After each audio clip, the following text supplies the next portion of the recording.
An anxious attachment could often be kind of an anxiety about if someone's going to leave, when someone's going to come back, kind of feeling like insecure that you can't sort of relax without worrying if the other person's going to disappear. Sometimes that might come from maybe the parents was anxious themselves, maybe they were overwhelmed. I know as a mother, like it can definitely be overstimulating. Sometimes you're tired, sometimes you want a minute to yourself. Where moms are also navigating their own attachment styles and their own nervous system. I would say often anxious attachment is more like how it would show up in like dating as maybe like worrying, is the person gonna respond to this text? Do they like me? Are they gonna like me? Is this person gonna leave? If I don't hear from them, like did something happen? It shows up often like that. Welcome to Normalize the Conversation by Inspiring My Generation. I'm your host, Francesca. Today, I'm joined by Rebecca Marcus, an integrative therapist specializing in dating, relationships, and anxiety, who helps millennial and Gen Z women build confidence, trust themselves, and create healthy, secure love. In this episode, we're talking about anxious attachment and family of origin dynamics, how early experiences shape the way we show up in relationships, why certain triggers feel so intense, and most importantly, how we can begin to heal and feel more secure. If you have ever overanalyzed a text, feared being left, or wondered why relationships can feel so activating, this conversation is for you. Let's dive in. Rebecca, thank you so much for joining me today. I am very excited about our conversation, but before we begin, I want to check in. How are you really? Today, I'm feeling a little bit tired, but also hopeful, inspired, present. I love it. I feel like it's the day of the week. It's Thursday right now, middle of the day. It's like a pre-Friday tired day. Right. Yeah. And I have a 6-month-old and a 3.5-year-old. So I feel like tired is kind of my like normal. But everybody slept pretty well last night, but I feel like I could use a little more sleep. But yeah. I hope you get more sleep. That sounds exhausting. Thank you. Like a good thing, but also. I know, totally. Yeah, both could exist. But yeah, I could use a little bit more. Well, I'm so grateful that you had time to join me today because we're going to talk about anxious attachment and family of origin dynamics. And I think it's something that's so important and not often talked about, how we can learn these patterns early in life and how we can learn to break the patterns. So maybe it'll help me with my love life, who knows, or my relationships. But can you tell us a little bit about anxious attachment to get us started? Sure. So in general, like the idea of attachment styles, anxious attachment, disorganized attachment, secure, it's based off of the idea that we form attachments with our earliest caregivers. And that's sort of how we learn to relate to others. We learn about ourselves, to the world. And consciously, before we even have language, we're developing a sense of attachment. And that's kind of where attachment styles come from. And a lot of times our parents also have their own attachment styles that we are interacting with and picking up on.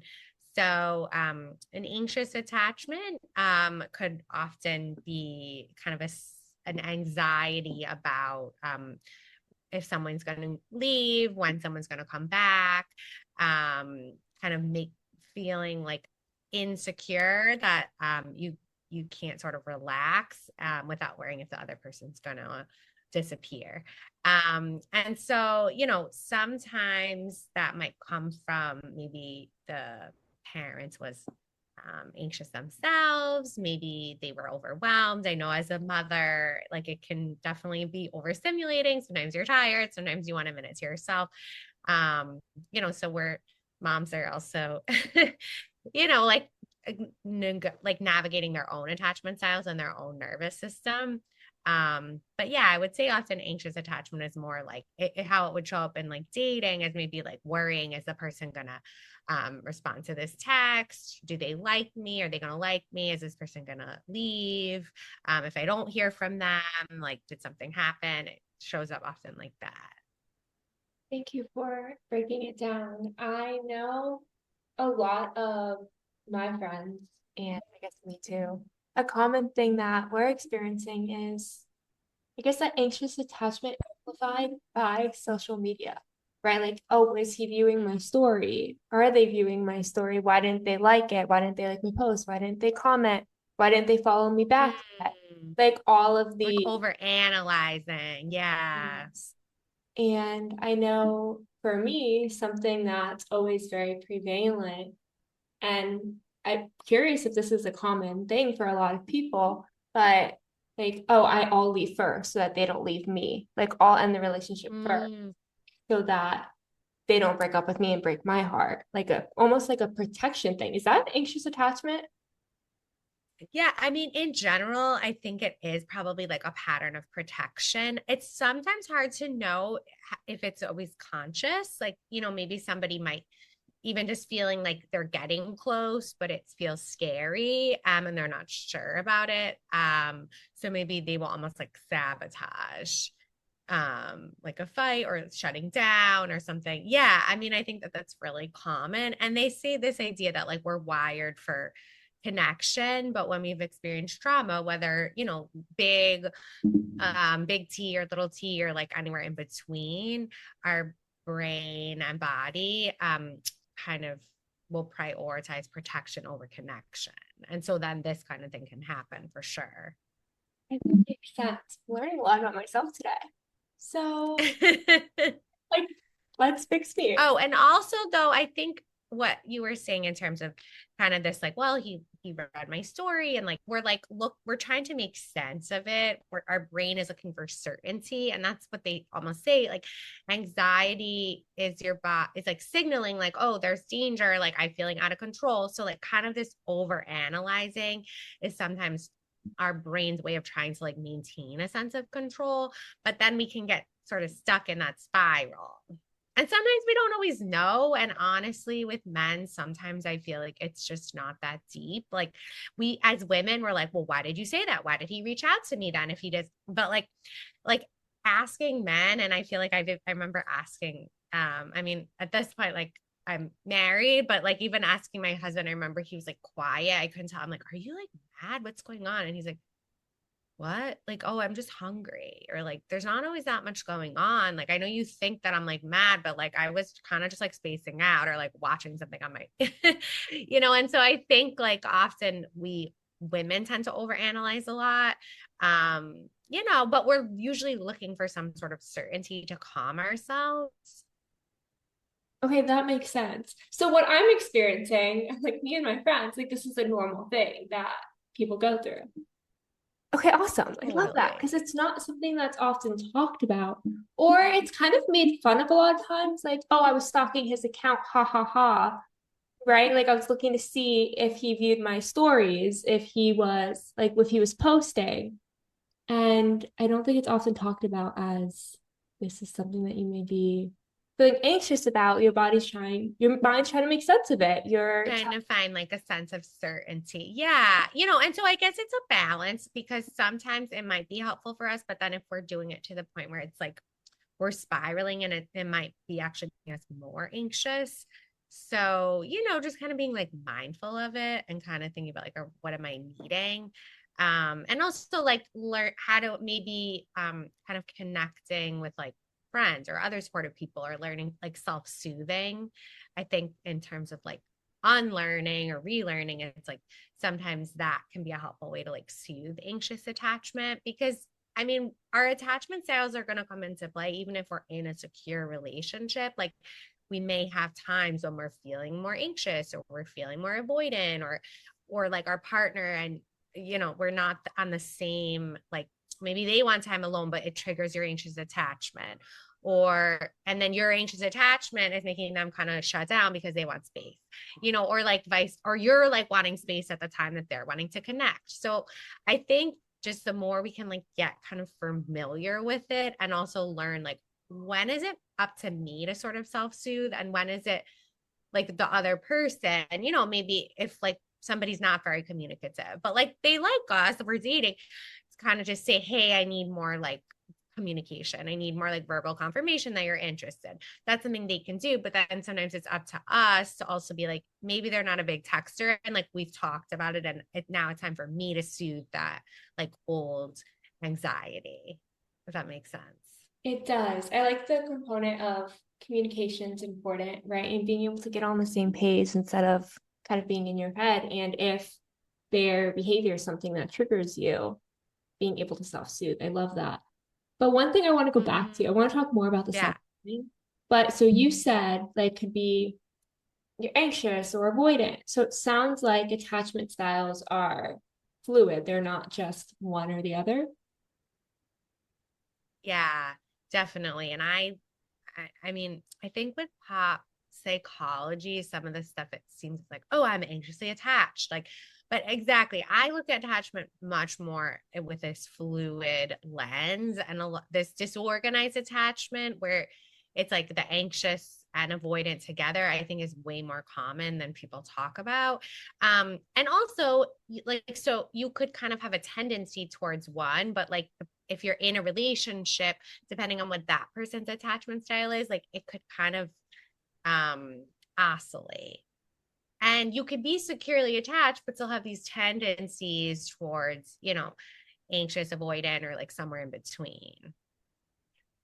Oh, you're so right. It's not something that's commonly talked about. It is a big, I know me and my friends are like, I'm anxious. I have an anxious attachment style, but we don't often, we see it as it's one type or the other. Like you either have a secure attachment or an anxious or an avoidant. It's not often like the tendencies aren't talked about or that it could be disorganized. I didn't even realize that it could oscillate. I know. Well, I think just in general, a lot of stuff, it's like, I think it's so wonderful how much like kind of like mental health and like therapist sort of stuff is on Instagram and social media these days. Like it's really good because it decreases the stigma. However, some of the stuff, it's like I feel like they don't always talk about like kind of the in between or more of like the nuances or sort of like gray areas of some of these things. Um, and so, right, people don't realize it's sort of like, oh, I'm this. Like, I guess that's like, like it feels sort of black and white. Yeah, absolutely. There's certain things talked about a lot, and then there's a lot of things that are just not really spoken about. So you don't know, which is why I love doing the podcast and having these conversations. So going back to kind of like the family of origin dynamics, because I guess our attachment styles aren't just romantic relationships, they're relationships Mm-hmm. board. So I guess going back to family of origin, what are maybe some types of behaviors that may teach us that may impact our attachment style, I guess? I mean, honestly, it's interesting. It could start, and I'm just thinking, even with my own kids, like the mirroring, and you probably have seen like where the baby, like I remember when my baby now like they start like smiling back at you or like making, and you're like, oh, like you're mirroring to them and they like will mimic, even they say like you could stick out your tongue at a baby, they'll like do it back to you, like they start playing peekaboo. So like I think like just that early initial like bonding and attachment, whereas you see sometimes, and obviously like postpartum depression and all these things are like, women need support around it. But years ago, I think it really wasn't talked about as much. So there probably was a lot more of like depressed mothers or anxious mothers, like not really like mirroring back, if that makes sense. Or maybe they would sometimes, but they were shut down kind of themselves. So even at like such a young age, that kind of stuff, even like babies being picked up, like sometimes, I don't know, they'll say like in like orphanages, like overseas, or like they haven't had like that much like touch or like all of that stuff like does have an impact. It's not to say that like it's like that you can't then have more secure attachment. But I feel like it starts even that young. But then also as people start to like language development and all those things, I mean, I think there's natural stages where like the kid will sort of start checking, like, is the parent there? And then they'll kind of like go off on their own. That's called rapprochement, but they keep looking back to make sure the parent's there. So you'll just kind of begin to see like, I mean, a lot of it's like in the home, how the parents interact with each other. If there's one parent, if there's two, like so many different factors. I'm not sure if I'm communicating it clearly. I think there's not like a one set thing in my opinion. It's often like, kind of layers of different interactions and moments. That makes sense. I didn't realize it could start that young. I know for me, things that stick out are when I remember like a very specific example. I was 9 and I was at a cheer competition in Atlanta. It was my first time, I think, in another state. I was so terrified of being like away from my mom that I wouldn't be able to find her. So she was like with the other cheer moms, and as a mom who wants her kid to socialize, was like pushing me away and told me to go find my friends. And I ended up like lost in the convention center, just like on the floor in tears. And I was like, I'm never gonna find my Oh mom again. Like I gosh. can remember very specific moments of that fear that I'm on my own now, that they're not gonna come back, that I'm Like not. abandonment. Yeah. Yeah, no, for sure. And I think it's interesting. It's like, um, so many different things could cause that feeling. But sometimes then if you've had that one feeling, then let's like in dating or something, let's say like you might have it, that might be like a wound that gets activated, even though it's sort of a different, like, oh, he's not gonna come, or like, oh, like he's never, like those kind of things, feeling like you're gonna be abandoned. But I think also one point that what it made me think of the role of like natural temperament that everyone has. Like, this debate of nature versus nurture. I really believe it's both. And so I think, maybe it's like a mom is a lot more outgoing and bubbly, but perhaps like, and every kid is definitely different. I thought people made that up, but everyone always said that. And now I see like having kids that they have different temperaments naturally, like even as babies. And so I think like you're saying, like maybe you were more reserved or quiet and like, but your mom's like, go, like, but it's like sometimes even those things, even if it's not intentional, like, first of all, no parent is going to be perfect. As a parent myself, obviously, there's a lot of mistakes that parents make. And I'm not, there's parents that are abusive, but in general, it's like, I think there's so many things that could cause, um, like trauma or like things that are stressful for the kids that like were not intentional at all, or like the parent was also overwhelmed themselves. So but I think sometimes you do see the varying differences of like temperament playing into like an environmental um situation and relationship. Okay, that's really interesting. I didn't even think about how, yeah, like my mom's more outgoing and I was more introverted at that point in time. I think we've swapped now, actually, which is so funny. But back then, so her wanting me to socialize, like in her mind was do what I'm doing, right? Like this. And I Mm-hmm. was just this terrified of the world, terrified to like be separated from her at all. That Mm-hmm. became quite overwhelming. And I can see how that's now activated in or triggered in my relationships, right? If I had a friend who didn't answer a few of my phone calls like over a 1 week period. And then I texted her and I was like, are you mad at me? Like, what's going on? She's like, no, I'm just really busy at work. And you call me like while I'm actually really busy. So I have to Mm-hmm. respond. But I go straight to, oh, they don't like me anymore. I must have done something wrong. I'm now on my own. Like our friendship was abandoned. And I didn't realize that like an early experience could be triggering that. Totally. Yeah. Well, and I think it's not always to say like sometimes things are still going to be like knee-jerk responses, but I think, as we begin to identify like what maybe the earlier trigger is, we can start to heal it. And also maybe that was like a reparative conversation to her saying, actually, I'm just busy at work. Like she's kind of like bringing you back.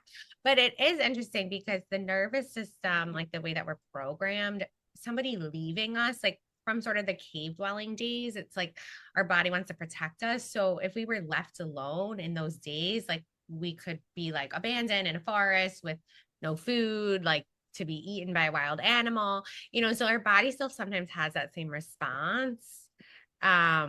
Even though like we're not actually in danger, but I mean, certainly as a kid though, feeling lost and like you can't find your parents is a very like it does feel dangerous and scary. Okay, that makes a lot of sense. So if I'm now recognizing, I mean, keep with my example, I've now recognized that this is a trigger. How could Mhm. I begin to soothe myself in those moments where maybe it is activated and I recognize it? Yeah, that's a really good question. So, exactly. It's like the intellectual awareness is the first step. But I find that we kind of have to tune into maybe that earlier emotion. I mean, there's different techniques you can use, but kind of reminding your body, like, okay, I'm safe in this moment. I'm not being abandoned. Everything's okay. Like different nervous system regulation techniques, sometimes like inner child work, maybe like imagining that younger girl and like kind of what does she need right now, what is she doing. And I think like you said, we have sort of the maybe that protective part of like, well, fine, like if I'm just gonna like kind of the defensiveness maybe that would come up, and then maybe that other like younger scared part that feels alone. And so sometimes just like bringing those like out and kind of like naming what it is, noticing maybe where you feel it in your body, taking a breath, like reminding yourself in this moment, I'm safe, I'm not abandoned, like kind of understanding what was that initial like core belief that formed then. I don't know. I use EMDR. That can be really helpful for this. Like IFS, like parts work, but I think like in general, like nervous system regulation, whatever like school of thought you want to use, but I think it's just beginning to take a moment, like you acknowledge it and then sort of tune into like what are the emotions that come up, like where am I feeling it, and kind of a lot like letting yourself know like it's safe to feel it right now, but I'm safe in this moment. Like my like you can do other practical things, kind of reminding yourself like how old you are now, like where you're located, just your body sometimes just needs to be like reoriented. Um, if you have, trauma that's stored in it. I like that. Coming back, it sounds like coming back to the present moment and being able to give yourself those reminders that you needed. Like, I'm not being abandoned in this moment. I am safe in this moment. I'm going to try that next time because I Well, get, and also because in the time that you're experiencing something traumatic, and the way I understand it is like trauma is any sort of adverse life experience. So it's a pretty broad spectrum. But your body's going into like a survival response, usually during the time of the traumatic experience. So whether you're, you know, fight, flight, like you're trying to defend yourself, or you're running, or you're going into more of that shutdown, like freeze or sort of appeasement, like the fawn response, when you're in those, your mind is not processing it the way it would when you're like calm and regulated, so it gets stored in a part of the brain where then it's like much more raw and easily triggered.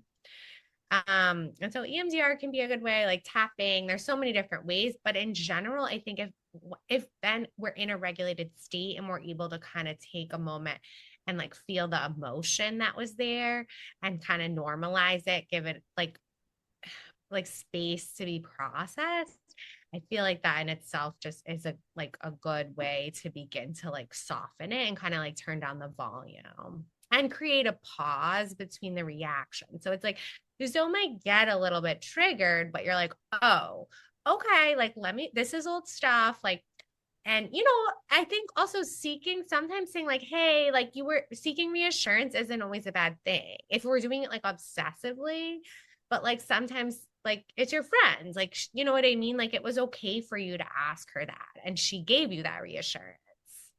So that's like healing in itself because it's a safe relationship where someone's saying, no, like I'm not mad, I'm just busy. But that doesn't mean I'm mad at you.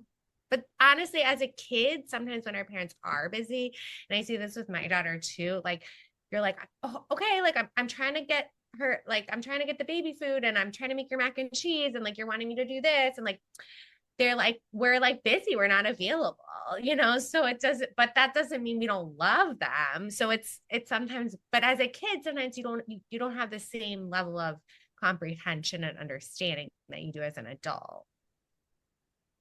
Okay, so many thoughts right now. First of all, I want to go back to what you said about the emotions can exist. Like a lot of times we think that, oh, this is a bad emotion to have. What's wrong with me? Why am I feeling this way? I need to snap out of it. And then there's shame that Right. goes around it, and it makes it even more like so much more painful. Yeah. So if you allow the emotion to exist and really meet yourself where you're at, I imagine, haven't tried that yet, but I imagine it makes such a difference.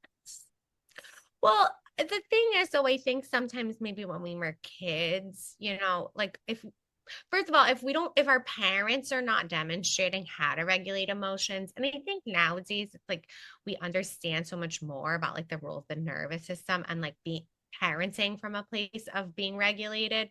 But it used to be that parents were probably really dysregulated. And so then they're trying to parent from this place and telling their kids like to calm down, but they're really um like stirred up. So it's harder. Or kids don't know how to calm down. Like, I don't know how to calm down. What does that mean? Like, I'm mad. So it's like people need skills to learn how to, like, one, identify the feeling, and then, have a way to release it and process it in like a safe way. Cause sometimes anger, like, you do need to stomp around, or like sometimes it's okay to cry. So I think it's like a balance, because if we've gotten very like dysregulated what before and kind of stuck in a feeling, like then a person might be really scared to try to go back into that. So I think, you need to have like support and sort of those skills to be able to like, okay, I could feel it, but I don't necessarily, I'm not going to like drown in it, if that makes sense. It does. And I love that point of like if you're coming from a dysregulated space, like parenting, like it makes sense that you wouldn't learn these regulation skills as a kid. I know, love my parents, amazing. However, there were also times where they would be yelling at me to calm down. I'm like, well, if you're yelling at me, I'm not gonna calm down. I'm gonna get even more like reactive. And Dysregulated. Yeah. And on it, I know. And I think now just the way they look at parenting, like all the stuff I see, it's like the first thing to do is like take a deep breath yourself, like model it to them, normalize it. It's okay to have this range of emotions. Yeah. But I think it's just, we didn't, so much of the stuff that we know now, I don't think people really understood. yeah, exactly. Now that these conversations are being held, I mean, even my mom now does like take that deep breath or say, like, I need a moment and then we'll talk, which has been very different in our relationship in the most positive way. So you learn as you go, right? But I love Mm, the point that you are learning from what your experiences are. So if that was your experience, you can still learn new tools like being able to take that deep breath, being able to self-soothe, being able to show up for yourself and allow these emotions to exist. It's not because this is what I went through and experienced and was modeled to me that this is it for me. I'm stuck. yeah. I know. And sometimes I think it can be like almost stepping out, moving from like victim to like an empowered survivor. It can feel empowering, and sometimes it can feel like scary and hard. Um, like when you own, like, all right, this did happen, but now, like, as an adult, like, I'm responsible for how I engage and I do have choices, but it does sometimes feel hard. Yeah. Wait, I love this. Because it is. I love that from the victim space to an empowered space. One thing that's been very relevant for me lately, and I've learned to have conversations about it, which I didn't realize you could talk about, like your Mhm. experiences and attachment. Right. But when I was younger, I think I was like 11, and I went to hug someone close to me and they pushed me away, fell down steps and broke my foot. So now, as an adult, I like, unless I initiate the hug, don't touch me. Right. Like it like makes me terrified. And I didn't realize where that came from until EMDR. Very helpful. I didn't realize where that came from. But I had one friend who's very like touchy feely, and that's just her personality. And we had a conversation where I was like, I like love you. I get really stressed out if people like come up to me to like hug me. Like I have to initiate or like just ask, which seemed so silly because people don't usually ask, I guess, to hug their friends. Maybe they do. My friends don't usually do that. And when we had that conversation, after that, she's like, "Can I give you a hug?" And I felt like I could take a deep breath and feel safe in the hug instead of someone's coming at me, they're going to push me away and hurt me. It's like even conversations about it makes such a difference. Yeah, and that's like the idea of like kind of like safe new like co-regulation and having that like now you were like there was a you had like consent over it and like you were in control but it like you still got to feel close. Yeah. So it's like now, to me, I guess, working on this. But for me, I learned that a hug felt dangerous. I felt like I was going to get hurt. Mm. So learning that I could take like a deep breath first, I don't know, makes such a difference. But I guess for people who are listening that maybe want to start these conversations and let people know what makes them feel comfortable, what makes them feel safe, or what doesn't, but they've never been part of that conversation. They didn't know they could have that conversation. How can they start, I guess, sharing what they need? Mm. I guess first by like identifying what those needs are, framing them as requests, and also thinking about the things that are maybe needs that sort of are our responsibility and then the ones that we're going to ask of other people. That makes sense. Okay, I love this because I have so many thoughts today now about just myself and my experiences. I'm like, oh, it makes sense to me now. I didn't realize, and I'm sure this is very common, how much more control we have over it's like nature versus nurture, right? It's both. And a lot of times, I guess I just felt like this is what I learned. These are my experiences. Like, I'm never going to be that person who can like hug someone. I'm never going to be like someone who can. Yeah, and that's sort of when I mean, if you did EMDR, but like, it's like that limited core belief begins to form at that time. So then it's like, I mean, as you like reprocess it and do all of that, you're able to uproot it. But yeah, I mean, it really it stays with you. Okay, I But you do have the control, like you said, to like to shift and heal and like reintegrate new beliefs and new like healthy, positive, safe experiences. yeah, you have control and it can get better, right? Just learning these tools, being able to recognize and being able to show up for yourself in a way that makes you feel Mm-hmm. Yeah, and that's where I think like the self-compassion piece comes in too, is like showing up for yourself, but also, kind of being like being real with like, all right, this is hard right now, or like that was uncomfortable, or like I didn't know that then, but now I know it now and I'm working on it. yeah, giving yourself grace. Like I didn't know then, but now that I know, I am going to do what I can do to support myself.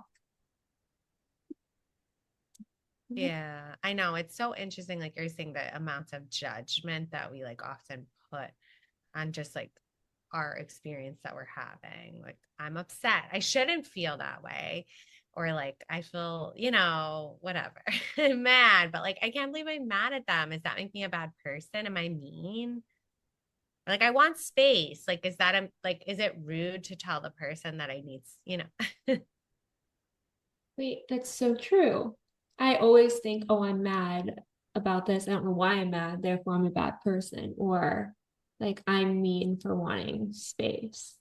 Like Mm. be not this means I don't care about them.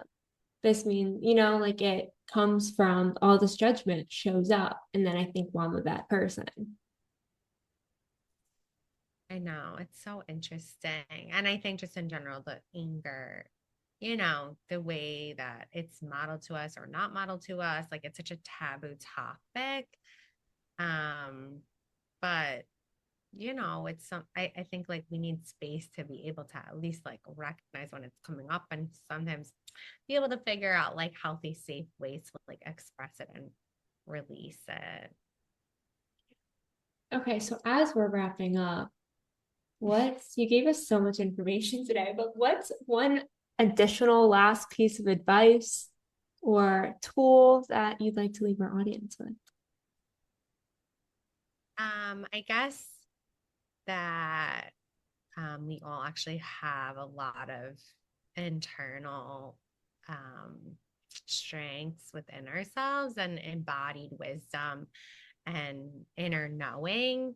And so like trusting yourself more and knowing that like as you do this work, like you could tune into yourself and what feels good and what your needs are. And, it might have not been safe to do that when you were younger, but as an adult, it is, and you have the agency and the choice to be able to like come out of your shell and be seen.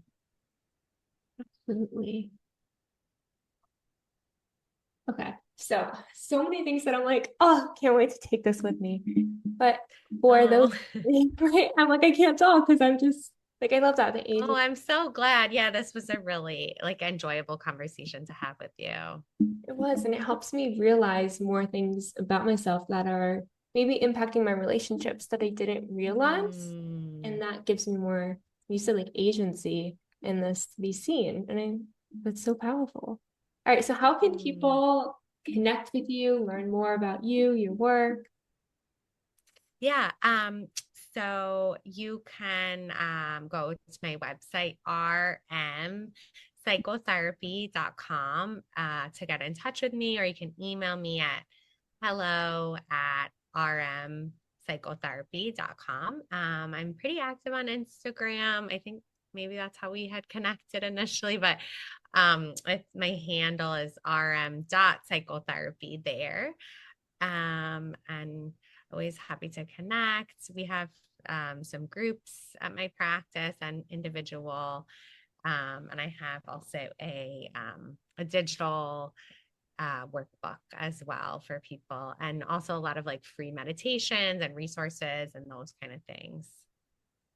You are absolutely amazing, Rebecca. Thank you so much. Oh, so are you for creating this whole container and mission and everything that you do, and really like normalizing mental health struggles and decreasing the stigma and just helping people to feel seen and, hopeful. Thank you so much for listening to Normalize the Conversation. Don't forget to subscribe, rate, and review. This podcast is an initiative of Inspiring My Generation, focusing on normalizing the conversation, bringing education and awareness to the forefront, and amplifying global voices to spark change and hope. Inspiring My Generation is a 501c3 nonprofit organization on a mission towards suicide prevention through awareness, conversation, education, and support. Connect with us on Instagram at Inspiring My Generation and visit our website, inspiringmygeneration.org, to learn more about our work and how you can make a difference.